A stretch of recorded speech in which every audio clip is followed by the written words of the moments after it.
Good morning. I'm Faye Thompson. This morning I'm very lucky to have my daughter visiting me. So I talked her into coming on to helping me with this tomato soup we're going to do today. And we're very happy to have you here. And I'd like to brag on her a little bit. Deborah was a dentist for 25 years, and then she ran for state representative, and this is her 4th term. And she's also recently been elected to a couple of national committees. What are they, Deborah? Yeah, the National Conference of State Legislators and the National Council of Insurance. And I think she's the first female that's ever held that office. So I'm very proud of her. Deborah has 3 children.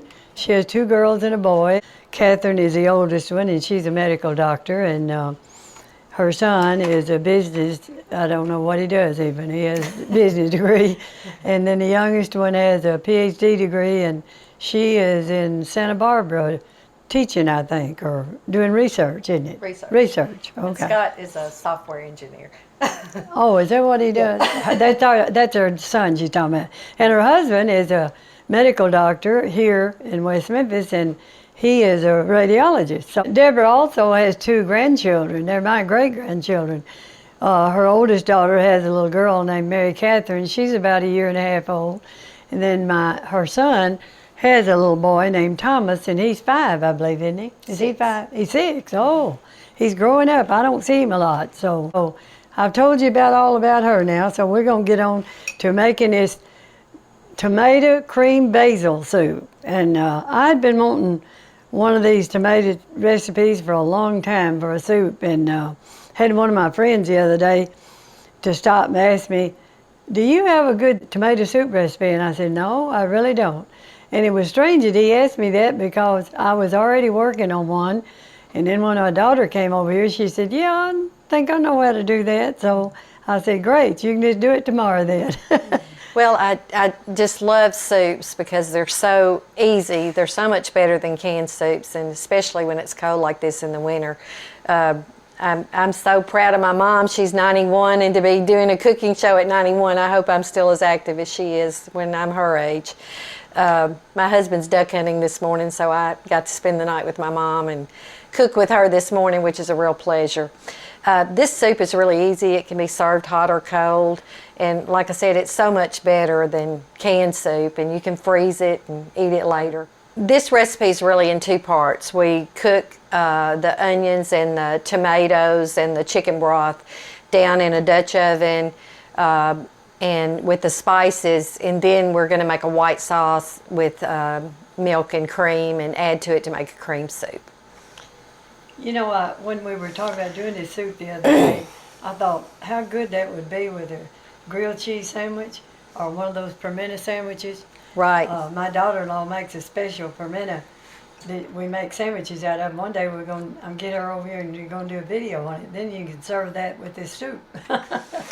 Okay, first I'm just going to pour a tablespoon of olive oil in this Dutch oven with 1 onion. We're going to put it on the stove. We're just going to saute it on medium heat for about 5 minutes till the onion's clear. We're going to take this garlic press and press about 3 cloves of garlic in there. We're going to puree everything when we're done. So we're also going to put about 1/4 teaspoon of baking soda in, because anytime you use canned tomatoes, they're a little more acidic than fresh. If you were using fresh tomatoes, then you may not want to use the soda, but we're going to use the soda because of that. So we're going to use 2 14.5-ounce cans of diced tomatoes. These are just plain diced tomatoes, but you could use fire roasted tomatoes if you wanted a little stronger taste. Then we're going to use 2 cups of tomato juice and 1 14.5-ounce can of chicken broth.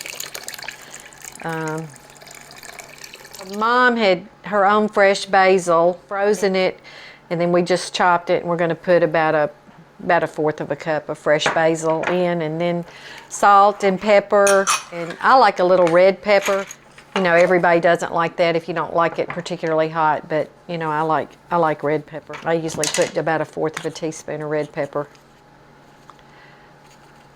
Then we're just going to bring this to a boil, then turn it down and simmer it for about 15 or 20 minutes. And while that's happening, we'll make the white sauce and the cream sauce. So we're just going to bring this to a boil. We'll bring it to a boil, then we'll turn down the heat to simmer and cook it for 15 or 20 minutes just to bring out all the flavors.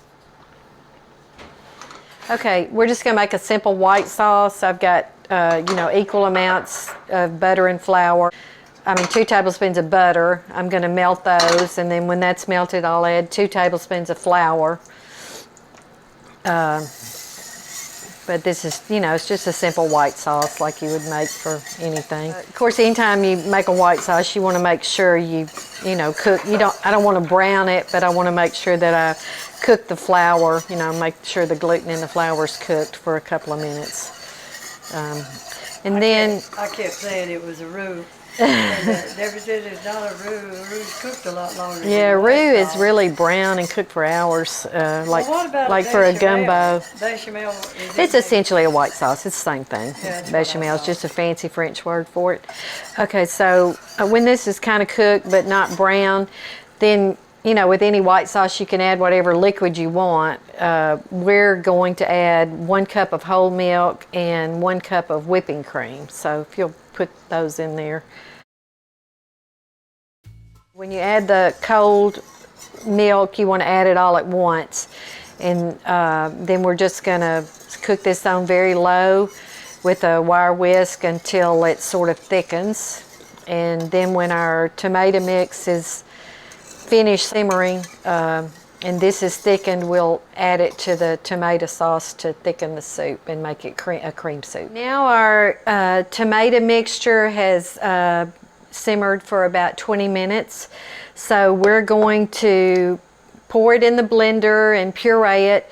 You could do it with an immersion blender, but we think it blends a little bit better in a real blender. You need to also make sure you don't fill up the blender too much, because the gas could make the top explode off. I'm going to cover it with a dish towel so we don't get any spraying out of the tomato juice, but we don't want it tight, and we only want it about half full. So I'm going to turn the blender on.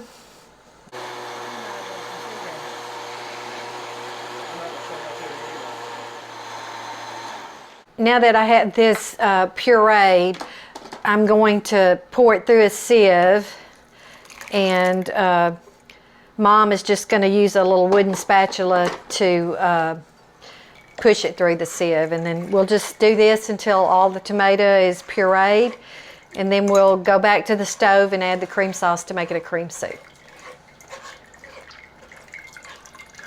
Now we have all the tomato sauce that's been pureed in the blender and run through a sieve, and we're going to pour it back in the Dutch oven and add the cream to make a cream soup.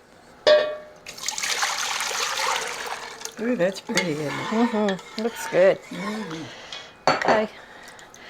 Then we'll just add this until we think it looks right. You want to stir it? You want me to?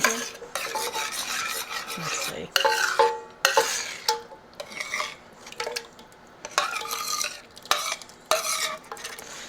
When you turn the heat on low, maybe, and we'll blend it.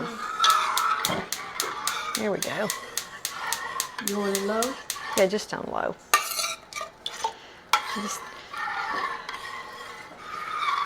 I think we made the right amount of white sauce, but we just add it gradually till the thickness looks right. Okay. So I'm just going to use a whisk to kind of blend in the white sauce to make it a cream soup. Heat it up, and then we'll serve it. Let it cool off, and you can freeze it to eat later. I love basil, but I think it's one of those things some people like, some people don't. Since I don't have a garden anymore. That's good. Huh? I think that's good. Since I don't have a garden anymore, where's the salt? I think it might need a little bit more my salt. son and daughter-in-law gave me a little garden, the indoor garden, one of those little bitty things, and I thought, well, I'd never raised that stuff.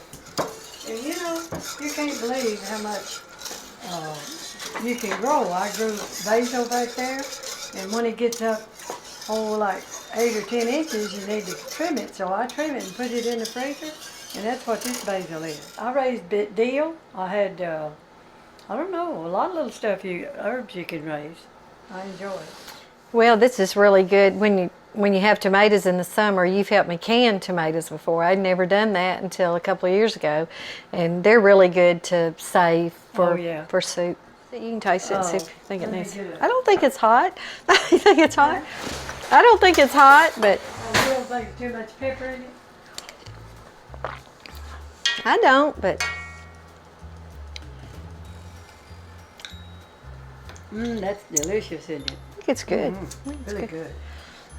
I'm so glad I'm glad you came over and we got this soup. I've been working on this for a while and I couldn't get it to work out real good. Our soup's ready now. We have it plated, and I like it with just a little dollop of sour cream, just to decorate it. But you can also use creme fraiche, and you can make creme fraiche by just using some whipping cream with a cup of whipping cream with a tablespoon of buttermilk in it, and put it in a jar and let it stand out overnight. Has a little bit different flavor than sour cream, but anyway, we're ready to eat. Now that we have finished our soup, we think it's very good. We're real proud of this recipe. And thank you, Deborah, for coming over. No, thanks for letting me join your show. Oh, we Your enjoyed YouTube you. channel. She's so busy, we don't get to see her too often, so it's always nice when she comes over.